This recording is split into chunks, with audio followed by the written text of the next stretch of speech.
वीरेंद्र सिंह हमारे गुरु प्रोफेसर, जिनको हम उनका नाम तो नहीं लेते, लेकिन यहाँ जब हमारे लोग जुड़े हैं तो रतन लाल जी नाम से पूरे देश में एक रजनीकांत कह लें या जो भी कह सकते हैं। मैं तो उनको बड़ा फैन हूँ उनका।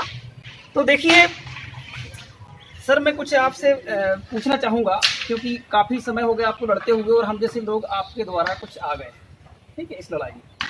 मैं ओबीसी से आता हूँ, आप भी इसी ओबीसी से आते हैं, कोई बहुत बड़ी चीज़ नहीं है, अलग नहीं है कुछ भी। तो सर, जो ओबीसी मूवमेंट इस देश के अंदर आज की स्थिति में जो बन गया है, और फिर भी लगातार जो पार्टियां हैं, चाहे वो 74 साल से जो भी पार्टी देश के अंदर रही, उन्होंने लगातार, मुझे ऐसा क्यों लग रहा है कि ये दोनों पार्टियां सिर्फ और सिर्फ ओबीसी के हक अधिकारों को खाने के लिए ही बनाई गई थी। ऐसा क्यों लगता है सर? मैंने जो वर्क किया उसमें मुझे समझ में आता है, आज तक किसी ने भी न तो मंडल की बात करी, दोनों ही पार्टियों ने न तो गिनती की बात करी इनकी, और जो इनकी छोटी छोटी पार्टियां हैं वो भी कभी न कभी दूसरे दरवाजे से ओबीसी मूवमेंट को क्रिएट करके और बाद में खत्म कर देती है। तो ऐसा है, जो मंडल की राजनीति से जो पार्टियां निकलेंगी वो भी मंडल की बात नहीं करती है। आपने देखा ना कि बाबा साहब ने जब रिजाइन किया था मंत्रिमंडल से, तो 4 कारण उन्होंने बताया थे, जिसमें से एक कारण था कि ओबीसी पिछड़े वर्ग के लिए सरकार काम नहीं कर रही। एक लंबे संघर्ष के बाद 90 के दशक में, और दलितों ने वो लड़ाई लड़ी थी, मंडल कमीशन की लड़ाई। मंडल कमीशन लागू करो वरना कुर्सी खाली करो। और जब मंडल कमीशन लागू हुआ था तो ओबीसी से ज़्यादा दलित लोग सड़क पे लड़ रहा था लागू करने के लिए। जी जी, ठीक है। तो देखिए, दलित लोगों के पास तो कुछ था नहीं, से रिजर्वेशन मिला तो 2 जनरेशन 3 जनरेशन पढ़ा, थोड़ा पढ़ा तो समझा, बाबा साहब को भी समझा, फुले को भी समझा, लोहिया को भी समझा। ओबीसी समाज के पास जमीन था, भैंस था, गाय था, लाठी था, तो कभी अस्पृश्यता तो है, अनटचेबिलिटी का भी उस तरह से झेला नहीं।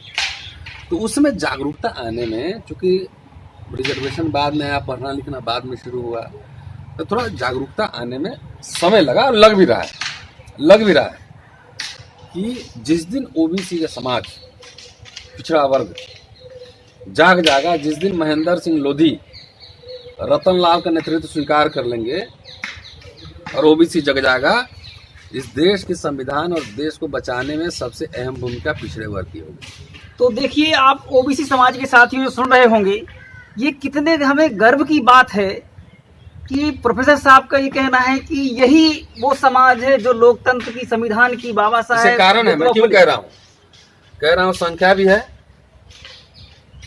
जमीन भी है, गाय भैंस का दूध भी पी रहा है, लाठी भी है, ताकत भी है।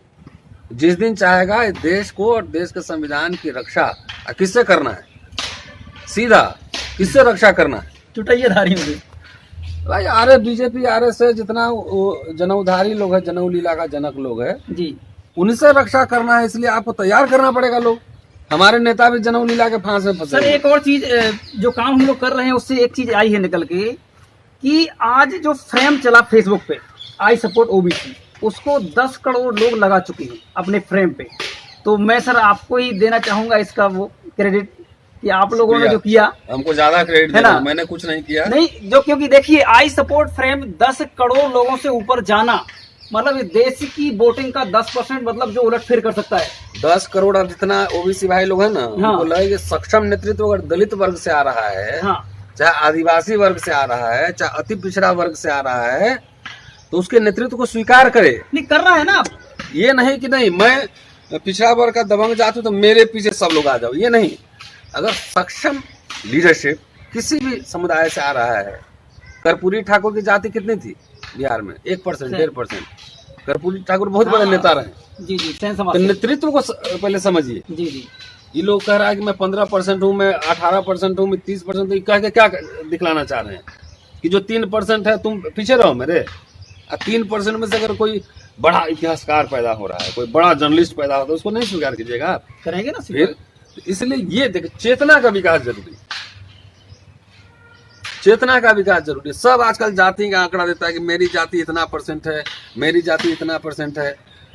तो मान लीजिए जो वहाँ पे छोटी जातियां धोबी है, कहार है, उसका संख्या कम है। Correct sir.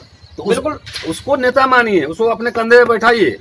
बिल्कुल सर का ये कहना है कि माली हो, रजक हो, प्रजापति हो, हाँ। साहू हो, जिनकी समाज एक ब्राह्मण समाज के बराबर है, पर उनका एक विधायक नहीं बनता, उनके 100 विधायक बनते हैं। ठीक है, हाँ। जो सच्चाई जो कहना है सर का, तो उसी लाइन को मैं आगे बढ़ाते हुए सर, आज के समय ओबीसी समाज भयंकर गति से जाग रहा है। बहुत जरूरी है देश बहुत को बड़ी बचाने बात के है। लिए, संविधान को बचाने के लिए, आरक्षण, प्रतिनिधित्व और देश में हिस्सेदारी के ओबीसी लिए। महासभा, इसलिए मैं कह रहा हूँ ना कि ओबीसी ही बचा सकता है।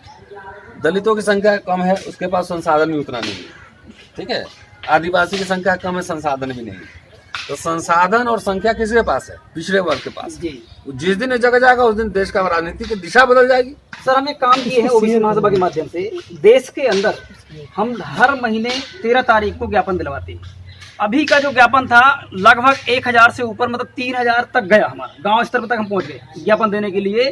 ज्ञापन के पॉइंट क्या है? जातिगत जनगणना, कॉलम होना चाहिए ओबीसी का, एक हो गया। दूसरा, ये जो दलित पिछड़ों पे जो घटनाक्रम हो रही हैं उन पर लगाम लगे। किसान जो है, जो परेशान है, उस पर, मतलब जो हमारा जो समाज है उसके जो पूरे पॉइंट, और हर महीने जो घटनाएं घटती हैं पिछड़ा वर्ग पे, एसटीसी पे, वो सारे ज्ञापन में शामिल करके हर महीना हम लेते हैं। एक आंदोलन का रूप उसको दे दिया हमने कि हर महीने 13 तारीख को ज्ञापन है, अंडरस्टूड है, वो किसी को बोलना नहीं पड़ेगा।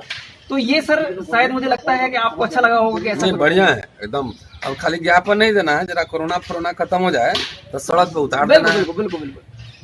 जब लोहिया कहते थे ना जी, कि सड़कें सुनसान हो जाएगी तो संसद आवारा हो जाएगा।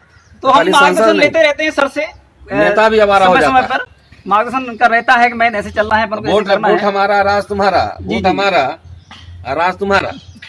तो नेता को ही नहीं छोड़ना है, बहिया पकड़ के रखना है। जी जी, मतलब आपका कहना है वोट दे रहे हो तो फिर पकड़ो उसको, हाँ, पकड़ो, उसकी रक्षा भी करो वोट की। हाँ, एकदम एकदम एकदम। बाबा साहब बोले थे कि वोट दे के सो जाना है 5 साल, नहीं, वोट जो है दे के सोना नहीं है। अच्छा, 5 साल जागते रहो, नेता के पीछे भागते रहो, उसको पकड़ो, उसको लेकिन इधर उधर बीजेपी मत कांग्रेस को अगर वोट दोगे तो वो तो बहुत लंबे चौड़े हैं, वो बड़े बड़े हैं वो तो। भाई हम कह रहे हैं अपने नेता को जिसको वोट दे रहे हो ना, तो पहले उसको बाह पकड़ने की औकात रखो, जाके वहाँ ठेकेदारी मत मांगो उससे, जी अपना व्यक्तिगत काम मत बोलो। जी, हम नेता के पास जाते हैं, मिलते सबसे हैं।